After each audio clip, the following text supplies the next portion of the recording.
चौथा अध्याय इंद्रादि देवताओं द्वारा देवी की स्तुति। महर्षि मेघा बोले, देवी ने जब पराक्रमी दुरात्मा महिषासुर को मार गिराया और असुरों को सेना को मार दिया, तब इंद्रादि समस्त देवता अपने सिर तथा शरीर को झुकाकर भगवती की स्तुति करने लगे, जिस देवी ने अपनी शक्ति से यह जगत व्याप्त किया है और जो संपूर्ण देवताओं तथा महर्षियों की पूजनीय है। उस अंबिका को हम भक्ति पूर्वक नमस्कार करते हैं। वह हम सब का कल्याण करे। जिस अतुल प्रभाव और बल का वर्णन भगवान विष्णु, शंकर और ब्रह्मा जी भी नहीं कर सके, वही चंडिका देवी इस संपूर्ण जगत का पालन करे और अशुभ भय का नाश करे। पुण्यात्माओं के घरों में तुम स्वयं लक्ष्मी रूप हो और पापियों के घरों में तुम अलक्ष्मी रूप हो और सत्कुल में उत्पन्न होने वालों के लिए तुम लज्जा रूप होकर उनके घरों में निवास करती हो। हम उस दुर्गा भगवती को नमस्कार करते हैं। हे देवी, इस विश्व का पालन करो। हे देवी, हम तुम्हारे अचिंत्य रूप का किस प्रकार वर्णन करें। असुरों के नाश करने वाली भारी पराक्रम तथा समस्त देवताओं और दैत्यों के विषय में जो तुम्हारे पवित्र चरित्र है, उनको हम किस प्रकार वर्णन करें। हे देवी, त्रिगुणात्मिका होने पर भी तुम संपूर्ण जगत की उत्पत्ति का कारण हो। हे देवी, भगवान विष्णु, शंकर आदि किसी भी देवता ने तुम्हारा पार नहीं पाया। तुम सकीय आश्रय हो। यह संपूर्ण जगत तुम्हारा ही अंशरूप है, क्योंकि तुम सकीय आदिभूत प्रकृति हो। हे देवी, तुम्हारे जिस नाम के उच्चारण से संपूर्ण यज्ञों में सब देवता तृप्ति लाभ करते हैं, वह स्वाहा तुम ही हो। इसके अतिरिक्त तुम पितरों की तृप्ति का कारण हो, इसलिए सब आपको स्वधा कहते हैं।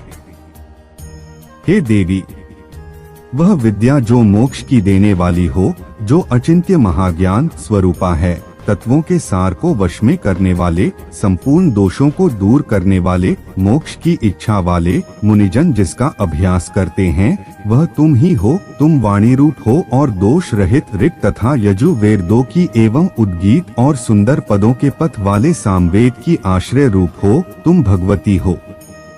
इस विश्व की उत्पत्ति एवं पालन के लिए तुम वार्ता के रूप में प्रकट हुई हो और तुम संपूर्ण संसार की पीड़ा हरने वाली हो। हे देवी, जिससे सारे शास्त्रों को जाना जाता है, वह मेघा शक्ति तुम ही हो और दुर्गम भवसागर से पार करने वाली नौका भी तुम ही हो।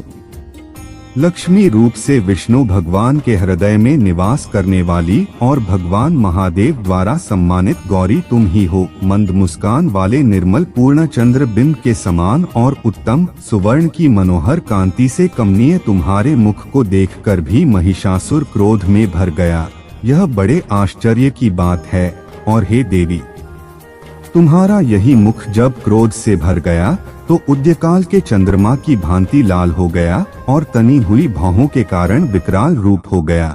उसे देखकर भी महिषासुर के शीघ्र प्राण नहीं निकल गए। यह बड़े आश्चर्य की बात है। आपके कुपित मुख के दर्शन करके भला कौन जीवित रह सकता है। हे देवी, तुम हमारे कल्याण के लिए प्रसन्न हो। आपके प्रसन्न होने से इस जगत का अभ्युदय होता है और जब आप क्रोध हो जाती हैं तो कितने ही कुलों का सर्वनाश हो जाता है।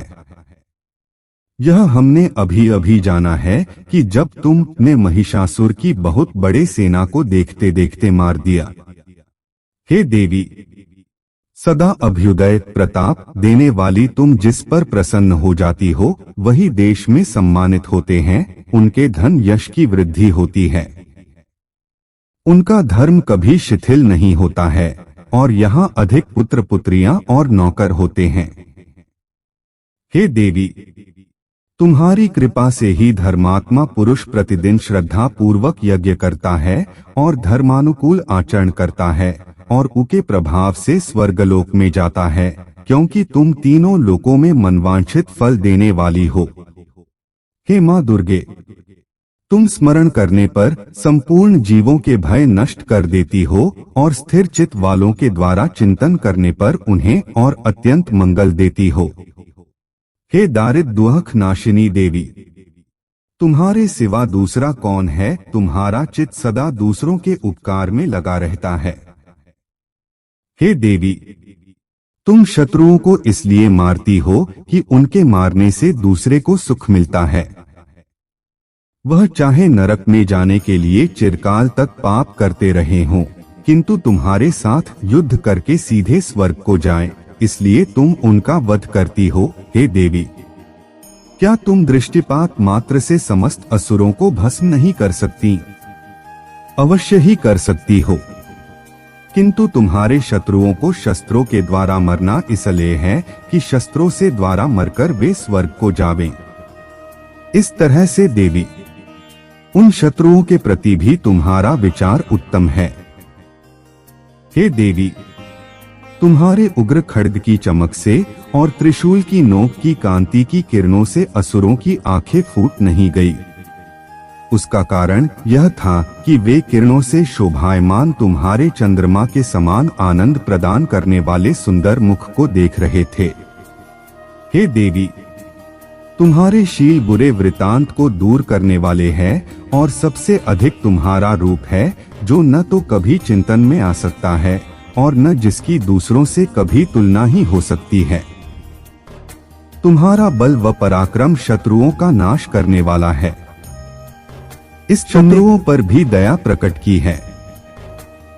हे देवी, तुम्हारे बल की किसके साथ बराबरी की जा सकती है तथा शत्रुओं को भय देने वाला इतना सुंदर रूप भी और किसका है?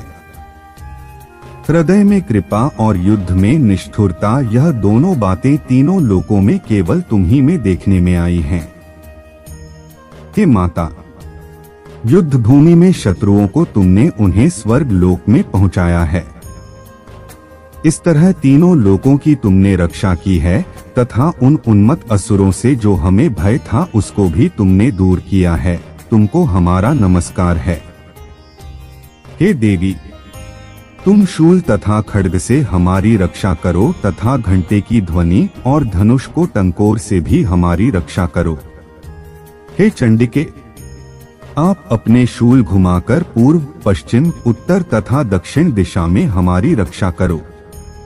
तीनों लोकों में जो तुम्हारे सौम्य रूप है तथा घोर रूप हैं, उनसे हमारी रक्षा करो तथा इस पृथ्वी की रक्षा करो।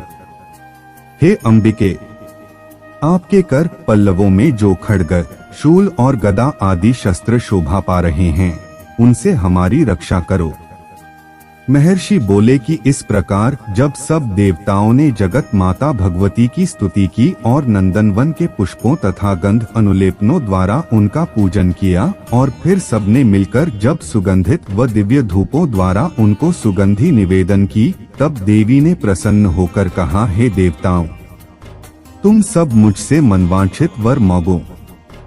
देवता बोले, हे भगवती, तुमने हमारा सब कुछ कार्य कर दिया, अब हमारे लिए कुछ भी मांगना बाकी नहीं रहा, क्योंकि तुमने हमारे शत्रु महिषासुर को मार डाला है। हे महेश्वरी, तुम इस पर भी यदि हमें कोई वर देना चाहती हो तो बस इतना वर दो कि जब जब हम आपका स्मरण करें तब तब आप हमारी विपत्तियों को हरण करने के लिए हमें दर्शन दिया करो। हे अंबिके, जो कोई भी तुम्हारी स्तुति करें, तुम उनको वित्त, समृद्धि और वैभव देने के साथ ही उनके धन और स्त्री आदि संपत्ति बढ़ावे और सदा हम पर प्रसन्न रहें। महर्षि बोले, हे राजन, देवताओं ने जब जगत के लिए तथा अपने लिए इस प्रकार प्रश्न किया तो बस तथास्तु कहकर देवी अंतर्ध्यान हो गई।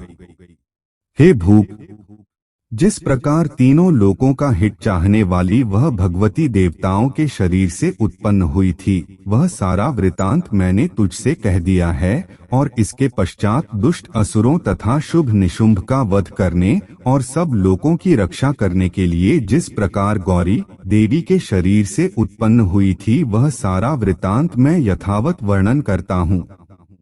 दुर्गा सप्ताष्टी चैप्टर 4 चौथा अध्याय समाप्तम।